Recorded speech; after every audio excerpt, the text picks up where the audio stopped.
Okay, today I'm going to go in and do a little work in this hive, and since I've seen on message boards fairly regularly people having concerns about being able to light a fire, I thought I'd just show you a little bit about how I light our smoker. This is the way we do it. Doesn't mean it's the best way or the only way, but this is how I get my smoker fired up. First, I want to talk about a little maintenance with it.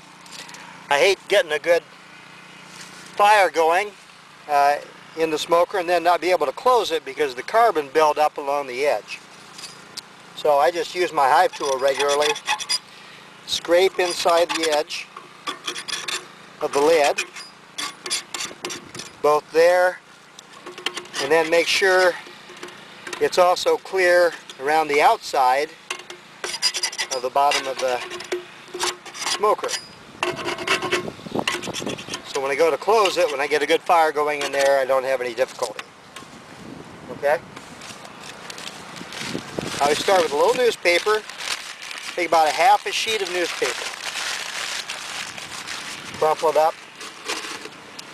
Put it down in the chimney. I use, for my fuel, very finely chopped up wood from any wood I happen to be cutting up to use in our wood stove, and I run it through the chipper shredder, get some very fine stuff. Most of this is from some pine trees that I had to take down, and it makes an excellent fuel. Very fine, very dry. I always carry it in this bucket. I keep all my fire stuff in the white pail. Helps keep it handy. I don't have to go hunting each part separately. So I'll take a good handful of that and put that in on top of the fire, of the newspaper. I used to use matches. After going through many books of matches, I decided this tool is the tool for me. It's just a little grill starting burner. Works fantastic for this. It's pretty breezy today. It'll have no trouble getting it started even with the wind. So I put the fuel on one side of the newspaper, allowing me to get down in and get the newspaper started. Give it a click and get the newspaper burning here. Give a few gentle puffs. You don't want to puff too quick right at the start. You don't want to extinguish it with a blast of air. Just let the newspaper burn so you get the flames coming up out.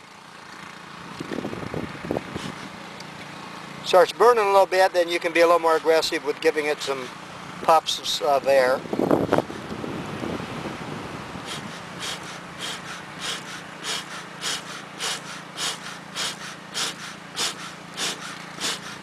Okay, I get a good roar going.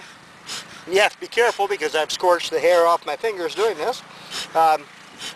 Then you know you're ready for a little additional fuel. So then I put a little bit more in. I don't need a ton in here today because I'm not going to be in the hive very long. Don't want to waste fuel unnecessarily. Put extra fuel in, then continue to give it good puffs.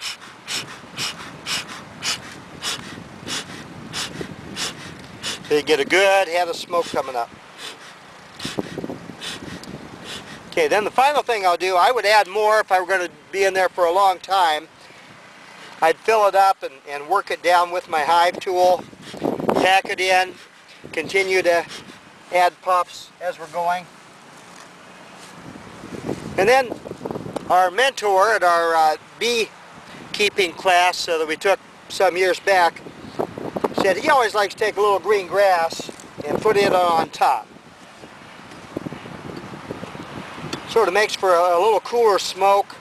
I didn't put very much in. Normally I'd take a bigger handful and put that in.